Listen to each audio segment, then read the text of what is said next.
Allô peuple de Dieu, nous sommes très contents de vous savoir nombreux dans vos maisons en train de nous suivre. Tunawasalimu watoto wa Mungu na tunafurahi kwa sababu tunajua mmetufuata sahi katika nyumba zenu. Et nous bénissons également l'Éternel pour la grâce qu'il nous accorde de parler au devant de vous. Na tunamshukuru pia Mungu kwa neema ametupea ili tuongee na wewe. Et pour le privilège. Na kwa sababu ya hii ukiwa. Et sans oublier que se tenir devant vous et parler de la part du Seigneur, c'est une responsabilité. Na ujue kwamba kusimama mbele yenu kusema kwa sababu ya Mungu. Nous ne sommes pas plus meilleurs que vous. Hatuko wazuri kuliko nyinyi. Nous ne sommes pas plus saints que vous. Hatuko watakatifu kuliko nyinyi. Mais c'est juste la grâce de Dieu. Lakini neema ya Mungu. Et nous disons merci à Dieu pour cette grâce. Na tunasema asante kwa Mungu kwa hii neema. Nous allons parler de la part du Seigneur jusqu'à ce que le Seigneur reviendra sur cette terre. Tutasema kumuhusu Yesu Kristo mpaka siku atakuja. Aucune chose ne pourra nous empêcher de parler de la part de Jésus. Hakuna kitu itatufanya tusiseme kwa sababu ya aucune maladie,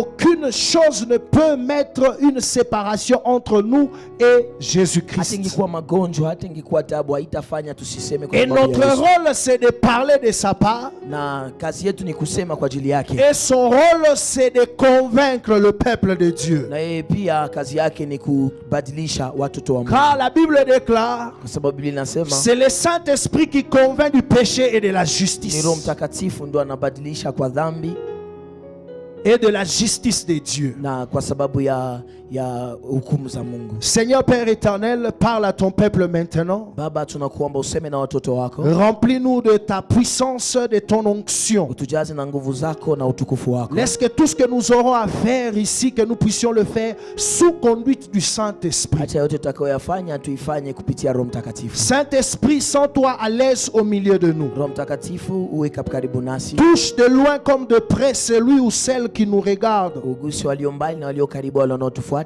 Bénis de loin ou de près celui ou celle qui nous suit en ce moment. Ule ambaye yuko mbali na ambaye anatufuata kwa sahihi. Dans le nom puissant et précieux de Jésus, Kwa jina la Yesu Kristo. nous prions, nous disons Amen. Tunaomba tumesema amen. Amen. Amen. Tu as raison d'acclamer dans ta maison. Amen. Aujourd'hui, nous allons parler par rapport à la restauration. Leo tutasema kwa sababu ya kuumbwa upya. La restauration dans beaucoup de domaines. Tutasema kwa sababu ya kukuumba upya kwa vitu mingi. Parce que notre Dieu n'est pas un Dieu limité. Kwa sababu Mungu wetu si Mungu ambaye wa kizuizi. Notre Dieu n'est pas un Dieu spécialiste seulement à un seul domaine. Mungu wetu hawezi tu kitu moja. Mais notre Dieu est un Dieu multidimensionnel. Lakini Mungu wetu anaweza mambo mengi. Et aujourd'hui, nous allons parler de la restauration, Na leo tutasema kwa sababu ya ufungulivu. de la santé, Ya de la afya joie, yako, furaha, de l'honneur. raha. Alléluia. Amen. Et la restauration Na pia sur nos finances, par rapport à nos finances. ufungulivu kwa sababu ya pesa zetu. Alléluia. Amen. La Bible déclare dans Joël 2, le verset 25 à 26, ce qui suit, je vais lire pour nous tous. Biblia inasema katika kitabu cha Yoeli 2:28. La Bible déclare ceci. Biblia inasema hivi. Joël 2, Yoeli 2 verset 25 tunaanza kwa 25 jusqu'à 26. mpaka 26. La Bible déclare, Biblia inasema je remplacerai les années qu'ont dévoré les sauterelles, les Gélec, les Hazal et les Gazam, ma grande armée que j'avais envoyée contre vous.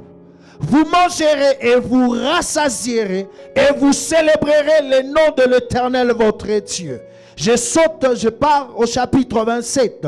Et vous saurez que je suis au milieu de vous et que je suis l'Éternel votre Dieu. Et qu'il n'y en a point d'autre et mon peuple ne sera plus jamais dans la confusion. Alléluia. Amen. La restauration par rapport aux années perdues. Ufungulivu kwa sababu ya miaka ambayo Il y imepita. a beaucoup de gens qui ont perdu leurs années dans des inutilités. Kuna watu wengi wamepoteza maisha yao kwa Il y vitu a havina beaucoup de gens, ils ont perdu leurs années parce que le diable avait mise sur leur vie. Kuna watu wengi wamepoteza wakati sasa shetani amefunga maisha Mais yao. aujourd'hui, je viens te parler de la part du Seigneur. Lakini leo nakuja kuambia kwa sababu ya Que Kristo. Dieu est prêt pour te restaurer. Yesu ako sababu ya fungue maisha Et yako. prépare-toi pour recevoir la restauration de fond en comble. Na leo Dans la ujitayarishe profondeur.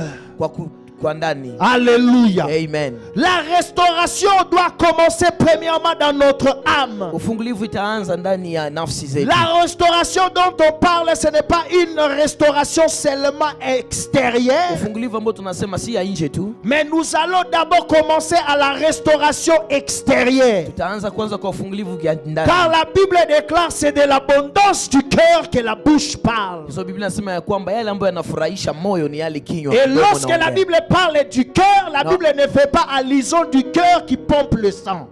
Biblia inasema ya kwamba wakati Biblia inasema sababu ya moyo, haisemi sababu ya moyo ambayo inaleta damu. Ce n'est pas le cœur qui pompe le sang. Si kwa sababu ya moyo ambayo inafanya damu. damu. La Bible parle. Ndio Biblia inasema. Mais c'est le cœur. Lakini ni moyo. L'âme, là où résident les sentiments et les émotions, les désirs, etc. de l'homme. Ni moyo ambayo inaweka vitu yote sababu ya kumuumba mtu. Et si ton âme est touchée, na kwa sababu kama moyo wako négativement, inaguswa vibaya, ton extérieur aussi sera touché. Uinje wako pia utaguswa. C'est pour cela la restauration ndio maana ufungulivu de l'Éternel est très importante dans nos vies. Ndio maana ufungulivu wa Mungu ni ya lazima kwa maisha. Il y a des gens qui ne changent pas parce que leur âme est blessée. Kuna watu ambao hawabadiliki sababu mioyo yao. Il y a des gens qui ne évoluent pas parce que leur âme ne évolue pas. Kuna wale ambao mioyo yao imevunjika ndio maana rempli de choses, rempli de problèmes. Wamejaa vitu, wamejaa shida. Mais Dieu m'a dit aujourd'hui il va te guérir. Lorsque tu lis dans Psaume 23 le verset 3 wakati unasoma katika kitabu cha Zaburi ou le verset 4 aussi, unasoma shairi ya 4, tu verras la Bible déclare, David est en train de dire tu restaures mon âme. Daudi amesema umeumba upya moyo wangu. Tu restaures mon âme. Umeumba upya moyo wangu. Alléluia. Amen. Toi qui as une âme abattue, wewe ambao una moyo unavunjika, aujourd'hui l'Éternel va restaurer cette âme abattue. Leo Mungu atakuweka nguvu. Alléluia. Amen. L'Éternel va te rembourser ce que les gazam, ce que les azels ont eu à manger, à dévorer dans ta vie. Bwana atakurudishia yale maadui zako wamechukua kwa maisha yako. Tout ce que tes ennemis ont pris dans ta vie, yote ambao maadui zako wamechukua kwa maisha yako, aujourd'hui l'Éternel s'est décidé de te rembourser. Leo Bwana ameamua kukurudishia. Aujourd'hui l'Éternel s'est décidé de remplacer ces années-là. Leo Mungu kuja ili akubariki kwa hiyo miaka imepita. Toi qui es dans la stérilité, wewe ambao uko tasa, toi qui ne vois aucun changement dans ta vie, wewe ambao uone mabadiliko yote kwa maisha yako, tu es le même hier, aujourd'hui, éternellement. Uko leo, jana na hata milele. On voit rien ne change dans ta vie. Hakuna kitu kinabadilika kwa maisha yako. Mais aujourd'hui Dieu a dit, lakini leo Bwana amesema, à moi son serviteur, kwako mtumishi wa Mungu, je suis là pour guérir les âmes blessées. Leo ameambia mtumishi wake, je suis là pour guérir les âmes abattues. Leo atakuja kurestore, le restaurer complètement. Leo anaenda kukuumba upya. Alléluia. Amen.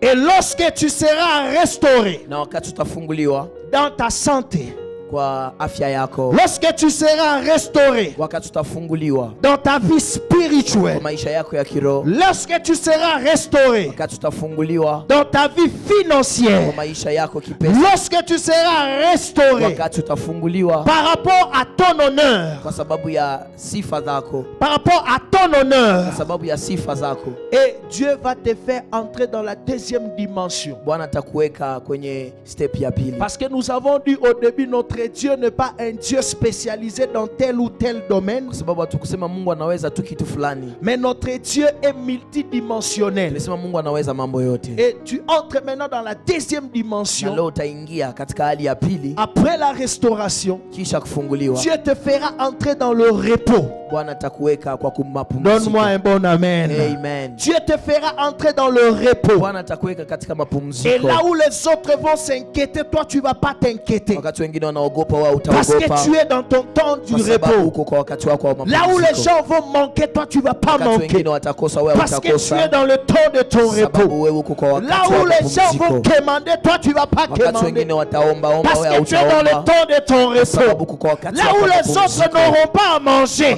watu wengine Toi, watakosa tu auras chakula, à manger watapata parce que chakula. c'est ton temps du Kwa sababu repos. ni wakati wa Là où les mapumziko. autres seront Wakati dans des wengine maladies, watakuwa mais toi, wamegonjeka, tu seras dans la wewe guérison utakuwa parce katika que c'est ton uponyaji, temps du repos. kwa sababu ni wakati wa Laisse-moi te mapumziko. dire de la part du Acha Seigneur, nikwambie kupitia c'est ton Bwana, temps du repos. wakati wa Toi qui me suis mapumziko. à ce moment, Wewe unanifuata kwa laisse muda que la kama na main huu. de Dieu, Acha mkono wa laisse Bwana, que la main du acha Saint-Esprit mkono wa Roho Mtakatifu puisse te toucher uguze dans maisha le yako nom de kwa Jésus jina la et Yesu que la Kristo, restauration na ufungulivu devient palpable dans ta uingie vie katika et que maisha la yako. restauration Ufungulivu devient réelle dans ta vie uonekane dans le katika nom de maisha yako Jésus. kwa jina la Merci Yesu. Père éternel pour ce Asante temps. Yesu Kristo Sois kwa wakati. glorifié. Uinuliwe, Bénis tes enfants, bariki watoto wako, ceux qui sont hospitalisés, wewe wanakuwa katika ceux qui hospitali, sont arrêtés injustement wale dans des ambao prisons. wamefungwa katika Père prison. éternel, c'est toi le défenseur par excellence. Umesema ni wewe mtetezi wa C'est kweli, toi le médecin par excellence. ni wewe daktari wa kweli, Guéris-les.